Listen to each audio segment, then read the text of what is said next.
Welcome back students. আজকে আমরা একটা খুব important but very short topic নিয়ে একটু আলোচনা করব, that is glycemic index. Okay, we all know it's a very important indicator for food we can take in diseases, especially diabetes disease. তো সেই গ্লাইসেমিক ইন্ডেক্স ব্যাপারটা কি সেটা আজকে আমরা একটু জানবো, ঠিক আছে? তো কি বলছে, what is glycemic index? Glycemic index ranks food based on postprandial blood glucose response compared to reference food, and this was termed or coined by Jenkins in 1981. তাহলে Jenkins in the year 1981, Jenkins নামে যে scientist, সে এই glycaemic index ব্যাপারটাকে coin করেছিল। এবং what is glycemic index? It is a number system, একটা number system. যেই number সিস্টেমটা কি করে না, ফুডকে র্যাঙ্ক করে, নাম্বারিং করে ফুডের, এবং সেটা কিসের উপর? Based on postprandial blood glucose response. What is postprandial blood glucose response? Prandial মানে হলো আফটার মিল, তাহলে সরি, প্র্যান্ডিয়াল মানে হলো মিল, তাহলে পোস্ট প্র্যান্ডিয়াল মানে কি? আফটার মিল, মানে যে কোনো খাবার খাওয়ার পর সেই খাবারটা কতটা আমাদের শরীরে ব্লাড গ্লুকোজ বাড়াচ্ছে, সেটাই হলো postprandial blood glucose response of that food. এবং এই যে রেসপন্সটা, এটাকে কিসের সাথে কম্পেয়ার করা হচ্ছে না, একটা রেফারেন্স ফুড যেটাকে স্ট্যান্ডার্ড ধরা হয় তার সাথে কম্পেয়ার করে সেই ফুডটাকে একটা পার্টিকুলার র্যাঙ্কিং করা হয় বা র্যাঙ্ক দেওয়া হয় বা নাম্বারিং করা হয়, এবং সেইটাকেই বলা হয় that particular foods glycaemic index, বা সেই পার্টিকুলার ফুডটার গ্লাইসেমিক ইন্ডেক্স। এবারে what is the reference food?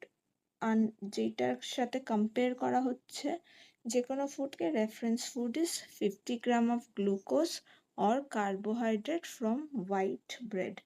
তাহলে কি না, either it is 15 gram of glucose or it is 50 gram carbohydrate from 50 gram of white bread. তাহলে তার মানে কি না, the amount of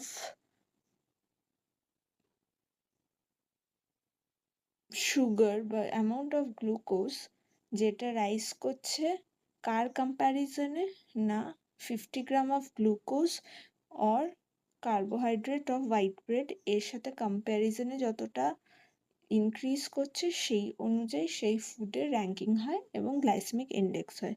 তাহলে what is GI? Area under curve for test food by area under curve for reference food into 100। এবার what is this area under curve ব্যাপারটা কি না, এইখানে দেখো, এই যে সাপোজেডলি একটা আমরা গ্রাফ আঁকবো বা গ্রাফ আঁকি, যেটা যে কতটা ব্লাড গ্লুকোজ রাইজ করছে, এই যে আমরা কার্ভটা আঁকছি, এই কার্ভের আন্ডারে যেই এরিয়াটা, সেই এরিয়াটাকেই আমাদেরকে মেজার করতে হয় এই জিআই বা গ্লাইসেমিক ইন্ডেক্স ক্যালকুলেট করার জন্য। তাহলে কি না, টেস্ট ফুডের area under curve by reference ফুডের এরিয়া আন্ডার কার্ভ মানে কি 50 গ্রাম অফ গ্লুকোজ, ঠিক আছে? এইটা হলো তোমার ইন্টু 100, এটা হলো গ্লাইসেমিক ইন্ডেক্স, যে কোনো ফুডের গ্লাইসেমিক ইন্ডেক্সের ফর্মুলা। এরপর কি বলছে না, what is the significance or importance of giving a ranking to a food, or what is the significance of glycemic index ranking? বলছে it helps diet planning specially for diabetes. Specially ডায়াবেটিসের জন্য it's very important because it indicates যে কতটা একটা খাবার খেলে sugar বা glucose blood স্ট্রিমে বাড়তে পারে এবং সেই অনুযায়ী কোন খাবারগুলো ডায়াবেটিক পেশেন্টের জন্য হেলদি এবং কোন খাবারগুলো হেলদি না সেইটা বোঝা যায়। শুধুমাত্র ডায়াবেটিস না, ডায়াবেটিসের সাথে রিলেটেড আরও যেই বাকি ডিজিজগুলো হয়, ঠিক আছে, কোমরবিড ডিজিজেসগুলো, সেইগুলোর ডায়েট রেস্ট্রিকশনও আমাদেরকে এই গ্লাইসেমিক ইন্ডেক্সটাকে কিন্তু ফলো করতে হয়। তারপর কি বলছে না, influence insulin demand, lipid level, cortisol level and body weight. ঠিক আছে, তার সাথে সাথে কি না, এই জিআইটা আমাদের খুব ইম্পর্টেন্ট জানা, কারণ এর জন্যে আমাদের বডির ইনসুলিন ডিমান্ডটা আমরা নির্ধারণ করতে পারি, কর্টিসল লেভেল নির্ধারণ করতে পারি, লিপিড লেভেলস কী কী আমাদের বডিতে হতে পারে খাবারটা খেয়ে সেগুলো ইয়ে করতে পারি, এবং বডি ওয়েট মেনটেন করতে দরকার হয়। মানে ডায়াবেটিস এবং ডায়াবেটিস রিলেটেড এনি লাইফস্টাইল ডিজিজের ডায়েটারি মডিফিকেশনের জন্য যখন আমরা কোনো মেনু প্ল্যান করি, whenever we plan a menu, সেই মেনু প্ল্যান করার সময় what food is to be taken and what not, সেটা আমাদের পুরোটাই নির্ভর করে whether the food is eligible to be given to the patient, এবং সেই এলিজিবিলিটিটা আমরা কি করে জানতে পারি না, তার গ্লাইসেমিক ইন্ডেক্স দেখে। ঠিক আছে, এরপর কি বলছে না, ফ্যাক্টরস অ্যাফেক্টিং গ্লাইসেমিক রেসপন্স। ঠিক আছে, হোয়াট আর দ্য ফ্যাক্টরস যেটা একটা ফুডের গ্লাইসেমিক এফেক্টকে নির্ধারণ করে। ঠিক আছে, তো প্রথম কি বলছে, রেট অফ ইনজেকশন, মানে সেই খাবারটাকে কতটা তাড়াতাড়ি খাওয়া হচ্ছে তার উপর গ্লাইসেমিক ইন্ডেক্স ডিপেন্ড করে সেই ফুডের অনেক সময়। তারপর কি বলছে, ফুড কম্পোনেন্টস, মানে ফুড এর নিউট্রিয়েন্টস কী কী আছে, what is the composition of food that that helps to determine its glycemic index, যেরকম কতটা ফ্যাট আছে, কতটা প্রোটিন আছে, কতটা কমপ্লেক্স কার্বোহাইড্রেট আছে, ফুডের অ্যাসিডিটি কতটা, এই সব ফ্যাক্টরগুলো একসাথে সেই ফুডটার গ্লাইসেমিক ইন্ডেক্স ডিটেক্ট করে। তারপর কি বলছে, কুকিং অ্যান্ড প্রসেসিং মেথড, তার সাথে সাথে how is the food cooked বা how is the food process, ফুডটাকে কী করে কুকিং করা হয়েছে বা কী করে আলট্রা প্রসেসিং বা প্রসেসিং করা হয়েছে, সেইগুলোর উপরেও নির্ভর করছে ফুডটার গ্লাইসেমিক ইন্ডেক্স কতটা হবে ফার্দার। তারপর কি বলছে, ফিজিওলজিক্যাল এফেক্টস কীরকম, যেরকম হাইড্রোলাইসিস হয়েছে কিনা ফুডটাতে, ঠিক আছে, তারপরে ইন্টেস্টিনাল অ্যাবসর্পশন কেমন ফুডটার, ঠিক আছে, তারপরে pancreatic and gut hormone response কি ফুডটার উপর। ঠিক আছে, এইগুলো হলো তোমার বোঝা যায় যে কি কি দিয়ে, তারপরে কি কি, এইগুলো হলো এফেক্ট যে গ্লাইসেমিক ইন্ডেক্সে কি কি রেসপন্স ফ্যাক্টরস। ঠিক আছে, এরপর এই ফ্যাক্টরসগুলোকে আমরা একটু ডিটেলসে দেখে নেব। কি বলছে না, ইনজেকশন রেটের কি বলছে, slower consumption leads to low glycaemic index. ঠিক আছে, মানে হলো একটা ফুডকে যদি আমরা স্লোলি কনজিউম করি, আস্তে আস্তে খাই, যেরকম বা গোটা খাবার খাই, সেই ক্ষেত্রে যেরকম হোল অ্যাপেল যদি আস্তে আস্তে আমরা পুরো অ্যাপেলটা খাই, তো তার গ্লাইসেমিক ইন্ডেক্স অনেক সময় কমে যায়। ধীরে খাওয়ার ফলে rapid blood glucose level rise করে না এবং সেই জন্য তার গ্লাইসেমিক ইন্ডেক্সটা সেই ক্ষেত্রে তখন কম হয়। তারপর কি বলছে, faster consumption increases glycaemic index, মানে হলো আমরা যদি খুব র্যাপিডলি খাবারটা খাই, যেরকম ফট করে অ্যাপেলটাকে জুস করে খেয়ে নিলাম বা ক্রাশ করে খুব তাড়াতাড়ি একটা খাবার ইনটেক করে নিলাম, তো র্যাপিড ইনটেকে সেই ফুডের গ্লাইসেমিক ইন্ডেক্সটা বেড়ে যায়। তারপর কি বলছে না, gradual intake results in smaller blood glucose spike, মানে কি বলছে না, আস্তে আস্তে যদি আমরা কোনো খাবারকে খাই তার ব্লাড স্ট্রিমে গ্লুকোজ লেভেলটা আস্তে আস্তে বাড়ে এবং যার জন্যে তার গ্লাইসেমিক ইন্ডেক্সটা কম থাকে।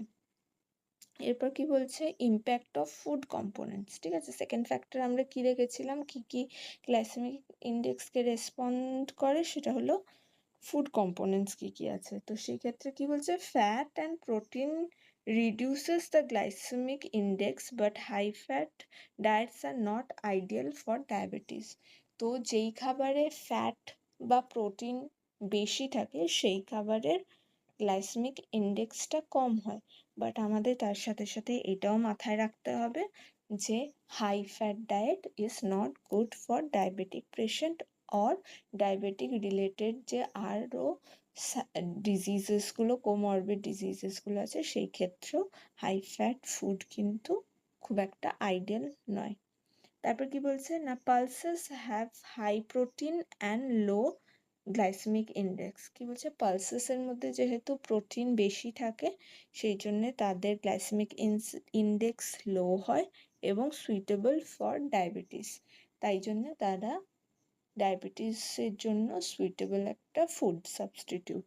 তারপর কি বলছে, complex carbohydrate have low glycaemic index আর রাইপনিং ইনক্রিজেস গ্লাইসেমিক ইন্ডেক্স। কি বলছে না, কমপ্লেক্স কার্ব বা যেগুলো তোমার সিম্পল কার্ব না, যেগুলো কমপ্লেক্স ফর্মে যেই কার্বসগুলো আছে সেই কার্বোহাইড্রেটগুলোরও কিন্তু গ্লাইসেমিক ইন্ডেক্স অনেকটা রিলেটিভলি সিম্পল কার্বোহাইড্রেট যেরকম গ্লুকোজ, ফ্রুক্টোজ বা গ্যালাক্টোজ, যে সিম্পল ফর্মগুলো, এই সিম্পল ফর্মগুলো থেকে কমপ্লেক্স কার্বোহাইড্রেটের গ্লাইসেমিক ইন্ডেক্স অনেকটা কম হয়।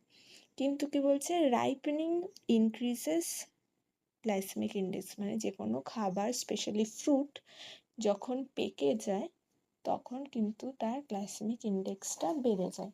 মানে একটা কাঁচা পাপায়া থেকে একটা পাকা পাপায়ার গ্লাইসেমিক ইন্ডেক্স বেশি হবে, বা একটা র বানানা থেকে একটা রাইপেন বানানা বা র অ্যাপেলের থেকে রাইপেন অ্যাপেল বা যে কোনো ফ্রুট যখনই রাইপেন করছে তার গ্লাইসেমিক ইন্ডেক্সটা ইনক্রিজ করছে।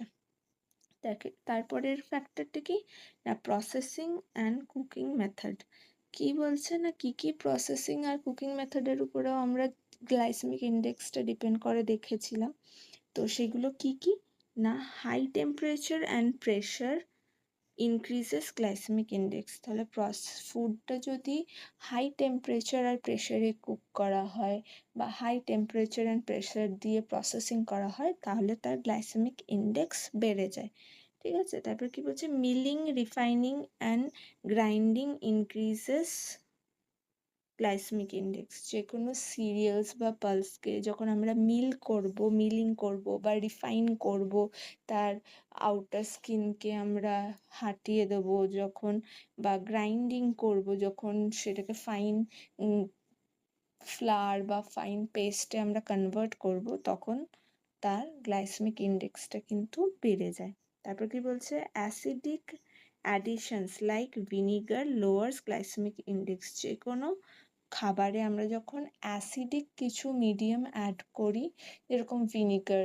হলো বা যে কোনো আরও অ্যাসিডিক মিডিয়ামস যেগুলো পিকল ফর্ম করার জন্য যদি আমরা ইউজ করি, ঠিক আছে, বা পিকলিং যে প্রসেসটা করি, ফার্মেন্ট করার প্রসেসটা, সেই ক্ষেত্রে কিন্তু গ্লাইসেমিক ইন্ডেক্সটা লো হয়ে যায়, কমে যায়। তারপরে কি বলছে, whole grains have lower glycemic index than refined grains. কি বলছে না, গোটা শস্যর গ্লাইসেমিক ইন্ডেক্স লো হয় রিফাইন্ড শস্যর থেকে। কারণ কি না, তার মধ্যে হাস্ক বা ব্র্যান বা রাফেজ ফাইবার জাতীয় যে জিনিসগুলো হোল গ্রেনে বেশি থাকে, যার জন্য তার গ্লাইসেমিক ইন্ডেক্স ওভারঅল বেশি হয়, ঠিক আছে। মানে গ্লাইসেমিক ইন্ডেক্সটা রিডিউস হয়, রিফাইন্ড ফুডে গ্লাইসেমিক ইন্ডেক্সটা অনেক বেশি হয়।